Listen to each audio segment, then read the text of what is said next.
Victoire par le Saint-Esprit.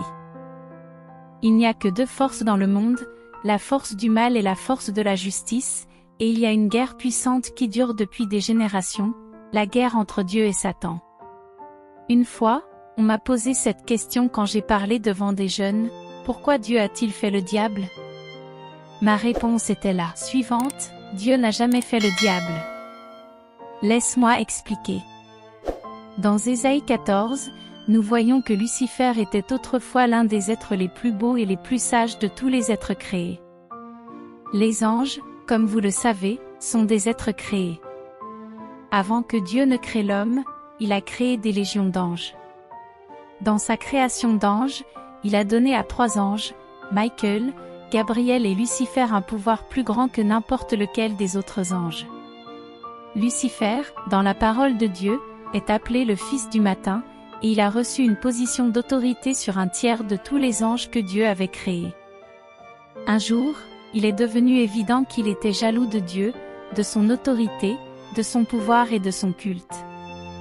Il a dit, « Je serai comme le Très-Haut », Ésaïe 14 verset 14, et il a commencé à monter au ciel pour détrôner Dieu. Ainsi, les premiers péchés dont nous avons la moindre trace sont les péchés de jalousie et de convoitise.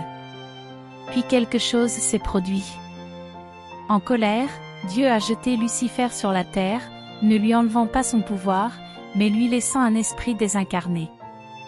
Je me suis souvent demandé pourquoi Dieu n'avait pas enlevé le pouvoir de Lucifer, mais il est clair qu'il ne l'a pas fait. Par conséquent, notre adversaire n'est pas un subalterne ni un faible. Notre adversaire, Satan ou le diable, est un prince qui a autorité dans son propre domaine.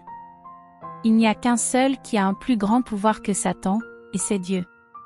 Ce n'est pas une mince affaire lorsque vous affrontez le diable. Ce n'est pas rien quand vous parlez de Satan et de sa puissance. Dans 2 Corinthiens 4 verset 4, Satan est appelé le Dieu de ce monde ou de cet âge. En qui le Dieu de ce monde a aveuglé l'esprit de ceux qui ne croient pas, de peur que la lumière du glorieux évangile du Christ, qui est l'image de Dieu, ne brille pour eux. Vous êtes-vous déjà demandé pourquoi ce membre de votre famille ou ce voisin ou ami est incapable de voir les choses spirituelles? Voici votre réponse. En qui le Dieu de ce monde, Satan, a aveuglé l'esprit de ceux qui ne croient pas. Satan ne veut pas que vous ou un être humain croyiez en Dieu. Par conséquent, il a le pouvoir de, littéralement aveugler l'esprit de ceux qui ne croient pas, de peur que la lumière du glorieux évangile du Christ, qui est l'image de Dieu, ne brille pour eux. Satan s'est élevé à une position de premier plan, non seulement dans les gouvernements, mais aussi dans les sphères religieuses. Il revendique l'adoration qui appartient à Dieu Tout-Puissant, et il fait que les hommes, par l'illusion de faux systèmes religieux, l'adorent. Il se fiche de votre religion. En fait, il veut que vous soyez religieux, mais il y a une grande différence entre être religieux et être un chrétien né de nouveau. Il est significatif que ceux qui adorent Satan ne deviennent pas nécessairement irréligieux ni ne deviennent des ennemis de la religion. Il n'est pas nécessaire de devenir un ennemi de la religion ou d'être irréligieux pour être contrôlé par Satan et être perdu. Vous voyez, c'est la raison, en parlant de ces derniers jours, et ce sont sûrement les heures de fermeture de cette dispensation, la prophétie s'accomplit à chaque heure de la journée. Mais l'Esprit de Dieu nous a avertis que dans ces derniers jours, nous devons faire attention aux fortes illusions et à la fausseté dans la religion. C'est une chose de parler de Jésus, mais c'est une autre chose de l'accepter comme le Fils même du Dieu vivant. Satan s'en fiche si vous parlez de Jésus. Satan aimerait que chaque homme, chaque femme et chaque jeune considère Jésus comme un merveilleux exemple de simple homme et ne le voit que comme le plus grand des hommes qui ait jamais vécu. Cela ne le dérange pas du tout. Mais il s'en soucie quand on accepte le Fils du Dieu vivant comme son sauveur personnel. C'est ce qui fait toute la différence dans le monde. Ce que je dis ici est quelque chose de très important.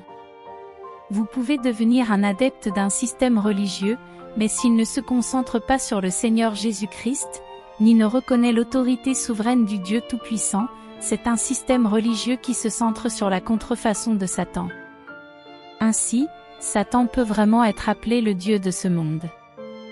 Il opère toujours par tromperie. Jésus a dit que Satan est un menteur et le père du mensonge, Jean 8 verset 44. En tant que tel, Satan ne fonctionnera jamais selon les vérités. Il ne connaît pas la vérité. Sa nature même est une tromperie, et il y a une grande tromperie dans le monde aujourd'hui. Rappelez-vous, le Seigneur Jésus-Christ est le chemin, la vérité, et la vie, Jean 14 verset 6. La vérité est centrée sur une personne, et cette personne est Jésus-Christ, le Fils de Dieu. La vérité est révélée de Dieu à l'homme par Jésus-Christ, qui est la vérité. Satan opère dans une sphère totalement différente de la sphère de Dieu. Puisque Dieu opère toujours dans la vérité, Satan opère à l'opposé de la vérité, dans le domaine du mensonge et de la tromperie. Satan est un menteur. Satan est un trompeur. Et Paul dit que Satan opère en aveuglant l'esprit des hommes. Vous voyez, l'esprit est la faculté qui reçoit la vérité et assimile la vérité. Maintenant, si Satan commettait un mensonge, il doit d'abord assombrir les pouvoirs de perception des hommes afin qu'ils ne reconnaissent pas sa tromperie. Si vous saviez qu'il était le trompeur de la vérité, alors vous seriez sur vos gardes. Mais tout d'abord, il doit aveugler votre esprit sur le fait qu'il est le grand trompeur, afin que vous ne reconnaissiez pas le fait de sa tromperie. Par conséquent, il doit d'abord se transformer en ange de lumière pour tromper les hommes en leur faisant croire qu'il présente la vérité, alors qu'il présente réellement un mensonge. Maintenant, cela est confirmé dans des passages tels que Apocalypse 20, 2 à 3 où l'ange saisit le dragon, ce vieux serpent, qui est le diable, et Satan, et le lia 1000 ans, et le jeta dans l'abîme fosse, et ferme-le, et met un sceau sur lui, afin qu'il ne trompe plus les nations. La chose qui caractérise l'œuvre de Satan dans ce monde est qu'il trompe les nations, et il trompe encore l'humanité jusqu'à cette heure. C'est un ministère de tromperie et d'aveuglement sur la vérité. Jésus-Christ est la vérité. L'aveuglement parmi les nations, parmi les dirigeants des nations et les dirigeants des nations est épouvantable. Beaucoup ont suivi le prince de la puissance de l'air, sont devenus esclaves de son système, de sorte que sa tromperie est devenue leur philosophie. L'atmosphère même d'aujourd'hui est remplie d'une grande tromperie, et l'esprit des hommes, revêtu de cette grande tromperie, ne le fait pas commencer à réaliser la grande puissance de l'ennemi sur leur esprit et leur corps. L'ennemi ne pratique jamais la vérité. Il est toujours le grand trompeur. Dans Éphésiens 6h11, l'apôtre fait référence à ce fait quand il souligne que nous devons revêtir toute l'armure de Dieu, afin que vous puissiez résister aux ruses du diable. À son époque, Paul savait sans aucun doute le genre de choses dont je parle. C'est lui qui nous a prévenus, et c'est le Saint-Esprit qui a donné à Paul cette grande révélation. Paul s'est battu avec le diable et s'est retrouvé face à face avec Satan et sa puissance encore et encore. Ainsi, le Saint-Esprit, par l'intermédiaire de Paul, fait remarquer que vous et moi devons revêtir toute l'armure de Dieu afin que nous puissions nous dresser contre les ruses du diable. Nous ne nous attendons pas à ce que Satan éclate sur nous avec une attaque formelle et ouverte. Il est trop rusé et subtil pour ça. Notre ennemi n'est pas celui dont nous pouvons prédire les mouvements et nous ne pouvons pas savoir exactement ce qu'il fera parce qu'il semble se conformer à la vérité. Une chose peut nous sembler si inoffensive.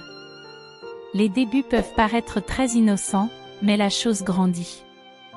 Parlez à tout jeune qui a été pris au piège de la drogue et il admettra tout a commencé innocemment. Écoutez-moi maintenant. L'ennemi est un ennemi qui règne par la tromperie et la tromperie. Il n'apparaît pas contre nous en chair et en os et c'est pourquoi l'apôtre a dit, nous ne luttons pas contre la chair et le sang, Éphésiens 6 verset 12. Si nous luttions contre un autre être humain, nous saurions les points faibles de notre adversaire et saurions donc vous frapper. Mais mon ami, j'ai de bonnes nouvelles pour toi. Il y a toujours une victoire pour tout homme et toute femme. Il vous suffit de remporter la victoire, et cette victoire se trouve en Jésus-Christ, le Fils du Dieu vivant. C'est la raison pour laquelle vous et moi avons besoin de la puissance de Dieu, car une seule puissance et une personne sont plus grandes que la puissance de Satan.